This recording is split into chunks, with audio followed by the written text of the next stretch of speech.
जब भी आपका कुछ मीठा खाने का दिल करे तो आप इस मज़ेदार सी मिठाई के लिए बनाना एकदम खस्ता और मुंह में जाते ही खुल जाने वाली एकदम रसीली मिठाई जो बहुत जल्दी बनकर तैयार हो जाती है और खाने में काफ़ी ज़्यादा टेस्टी लगती है और ये बहुत ही ज़्यादा फेमस रेसिपी है।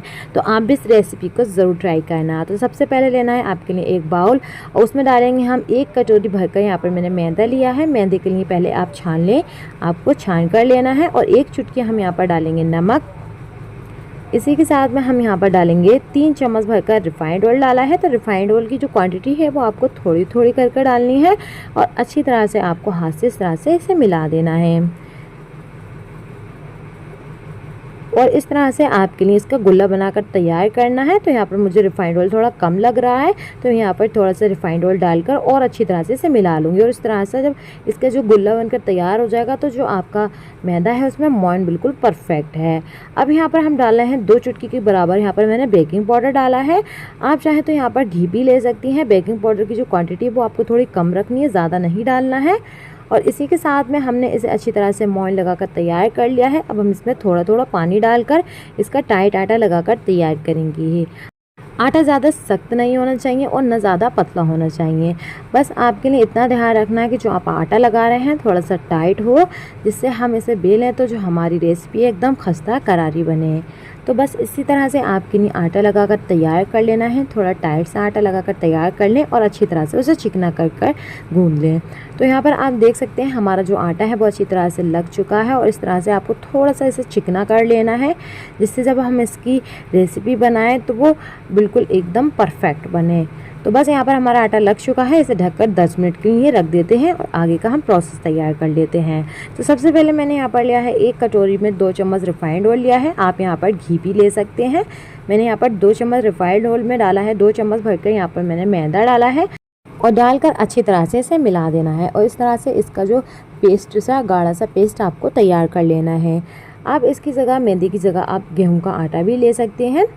और ये हमारा तैयार हो गया, इसे साइड में रख देते हैं। अब यहाँ पर मैंने एक पैन को गैस पर चढ़ा दिया है, गैस को ऑन कर दिया है। इसमें डालेंगे 1 कटोरी भरकर यहाँ पर मैंने चीनी डाली है।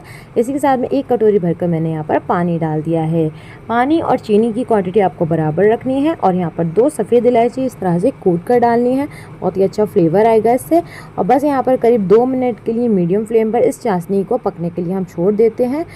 इतनी गाढ़ी चाशनी बनाकर तैयार करनी है कि हल्की सी ये चिपचिपी सी हो जाए, ज़्यादा इसे थिक नहीं रखना है।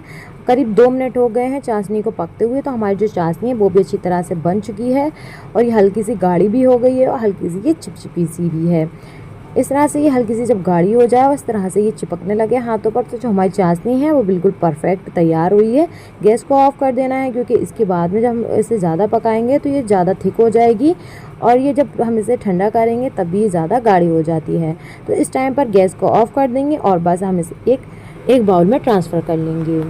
अब यहाँ पर हमारे आटे को भी करीब 10 मिनट हो गए हैं, तो इसे एक बार और अच्छी तरह से पंच लगाकर इसे थोड़ा सा चिकना कर लेते हैं। आप चाहें तो यहाँ पर थोड़ी छोटी छोटी लोइयाँ इसकी बनाकर तैयार कर सकते हैं। मैंने यहाँ पर सारा ही आटा ले लिया है, उस तरह से इसे लंबी शेप में कर दिया है। इस तरह से जैसे हम पूड़ियों का आटा तोड़ते हैं, इस तरह से आपको चिकना करके इसे लंबा सा कर लेना है इस तरह से। उसके बाद में आपको चाकू से इस तरह से इसकी छोटी छोटी लोइयाँ काट कर लेनी है। आप चाहे तो तोड़ भी सकते हैं लोइयों को छोटा छोटा। मैंने यहाँ पर ऐसे लोइयों के लिए इस तरह से कट कर लिया है और यहाँ पर ये सारी लोइयों को हल्का सा दबा देना है, हल्के से प्रेस कर देना है हाथ से। आप चाहें तो इसे हल्का सा चिकना भी कर सकते हैं, मगर हम इस तरह से हल्का से इस तरह से गोल शेप दे देंगे। इसके बाद में हमें इस तरह से सारी जो हमने लोइयाँ ली हैं उसकी रोटियां बना लेंगे। बिल्कुल पतली पतली रोटियां बनानी है, जिससे हमने जो रेसिपी बना रहे हैं उसमें काफ़ी अच्छी सी लेयर्स आएंगी। तो सारे ही जितने हमने पेड़े बनाए हैं उतनी आपके लिए रोटियाँ बनाकर तैयार कर लेनी है और बिल्कुल पतली पतली रखनी है। यहाँ पर हमारी एक रोटी बनकर तैयार हो गई है। अब दूसरी भी हम इसी तरह से बेल कर बिल्कुल पतला सा तैयार कर लेंगे। ज़्यादा मोटा नहीं रखना है, आप इसे जितना पतला रखेंगे उतनी ही जो आपकी रेसिपी है बिल्कुल खस्ता और परतदार बनेगी। तो दूसरी रोटी भी यहाँ पर हमारी तैयार हो गई है। तो सारे ही पेड़े की इस तरह से आपको रोटी बनाकर साइड में रख देनी है। अगर ये चिपक रही है तो आप थोड़ा सा मैदा भी डाल सकते हैं। और अब हमने सारी रोटी यहाँ पर तैयार कर ली हैं। अब एक रोटी को हम इस पर रख देंगे इस तरह से और इसके बाद में हमने जो पेस्ट बनाया था मैदा और घी डालकर, इसके ऊपर हम इसे लगा देंगे अच्छी तरह से। उसके बाद में हम दूसरी रोटी रख देंगे और उसके ऊपर भी मैदा का इस तरह से पेस्ट लगा देंगे। सारी रोटियां इसी तरह से आपको लगाकर तैयार कर लेनी है। सारी रोटियां हमने लगाकर तैयार कर ली हैं। अब यहाँ पर हमने आखिरी रोटी रखी है और इसे रख कर अच्छी तरह से आपको बिल्कुल बारीक सा बेल लेना है और इस तरह से दबाते हुए आपके बिल्कुल पतला सा बेल लेना है और ज़्यादा मोटा नहीं रखना है। इस बात का आपको ख़ास ध्यान रखना है, बिल्कुल पतला पतला बेलना है, जिससे इसमें काफ़ी अच्छी सी लेयर्स बनेंगी और खाने में ये काफ़ी ज़्यादा क्रिस्पी बनती हैं और जूसी भी लगती हैं। और बस हमने यहाँ पर 1 चम्मच पेस्ट और लगा दिया है यहाँ पर इसे, और अच्छी तरह से लगा देना है, जिससे इसमें काफ़ी अच्छी लेयर्स आए और ये देखने में भी अच्छी लगे और खाने में भी टेस्टी लगे। और बस इस तरह से आपके लिए रोटी के लिए हल्का सा रोल कर लेना है, इस तरह से दबाते हुए करना है हाथ से, जिससे इसकी जो लेयर्स हैं वो खुले ना, और हल्का सा इसे और दबाते हुए थोड़ा सा चिकना कर लेना है। और हमारे यहाँ पर इस तरह से आपके लिए थोड़ा सा इसे कट कर लेना है चाकू से। जितने आप छोटे बड़े पीसेस रखना चाहते हैं उतने बड़े या छोटे पीसेस आप कट कर लें। मैं यहाँ पर मीडियम साइज़ के पीसेस बना रही हूँ, तो यहाँ पर मैं छोटे छोटे पीसेस कट कर रही हूँ। आप ध्यान रखें कि जो आप पीसेस बनाएं वो थोड़े छोटे ही बनाएं, क्योंकि ये जब फ्राई होते हैं तब भी ये थोड़े से बड़े हो जाते हैं। तो यहाँ पर आप देख सकते हैं कितनी अच्छी सी लेयर आई है इसमें। इसी तरह से ये बनकर तैयार हो जाएगी और बस इसे हल्का सा ना शेप दे देना है इस तरह से।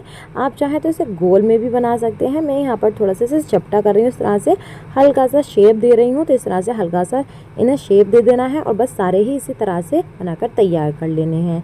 सारे पीसेस तैयार हो गए हैं, अब हम इन्हें फ्राई कर लेते हैं। तो फ्राई करने के लिए यहाँ पर मैंने एक पैन में रिफाइंड ऑयल डालकर उसे अच्छा गर्म कर लिया है। आप यहाँ पर घी का भी यूज़ कर सकते हैं। रिफाइंड ऑयल आपका ज़्यादा गर्म नहीं होना चाहिए, बिल्कुल हल्का मीडियम गर्म होना चाहिए और इसी में सारे पीसेस डाल देने हैं। और इस टाइम पे गैस को आपके लिए लो रखना है, लो टू मीडियम फ्लेम पर इन्हें फ्राई करना है पहले, उसके बाद में आपको हाई फ्लेम पर फ्राई करना है। और बस अलट पलट करके इन्हें आपके लिए फ्राई कर लेना है लो टू मीडियम फ्लेम पर। और जब इनमें हल्का सा कलर आने लगे तब आपके लिए गैस को हाई फ्लेम पर कर देना है और अच्छी तरह से क्रिस्पी कर लेना है। 1 से 1.5 मिनट में काफ़ी अच्छा सा कलर आ जाएगा। करीब 2 मिनट हो गए हैं और यहाँ पर आप देख सकते हैं कितना प्यारा कलर आया है। इस टाइम पर जब इसमें इस तरह से कलर आ जाए तो गैस के लिए इस टाइम पर आपको हाई कर देना है और हाई फ्लेम पर अलट पलट करके इन्हें अच्छा कलर आने तक फ्राई कर लेना है। और बहुत ही मज़ेदार से हमारी ये रेसिपी बनकर तैयार हो जाती है और झटपट से तैयार हो जाती है। तो आप ट्रेवल में भी इसे ट्राई कर सकते हैं। तो कितना प्यारा कलर आया है और एक एक लेयर ना खुल कर आई है। तो जब ये हल्का इनमें इस तरह से कलर आ जाए, बिल्कुल डार्क कलर आ जाए, तो बस अब आपके लिए इसे निकाल लेना है और सारे ही पीसेस इसी तरह से आपको फ्राई कर लेने हैं। अब यहाँ पर हमारी जो चाशनी है वो ना ज़्यादा गर्म है ना ज़्यादा ठंडी है, तो बस गर्मा गर्म हमने जो अपनी रेसिपी बनाई है वो हम इसमें डाल देंगे और अच्छी तरह से चाशनी में से डुबो देंगे। और बस इसे ढककर करीब आपके लिए 10 मिनट के लिए रख देना है, जिससे इसके अंदर चाशनी अच्छी तरह से भर जाए और ये अंदर से खस्ता भी बने और रसीले भी बने और टेस्ट भी बहुत अच्छा आए।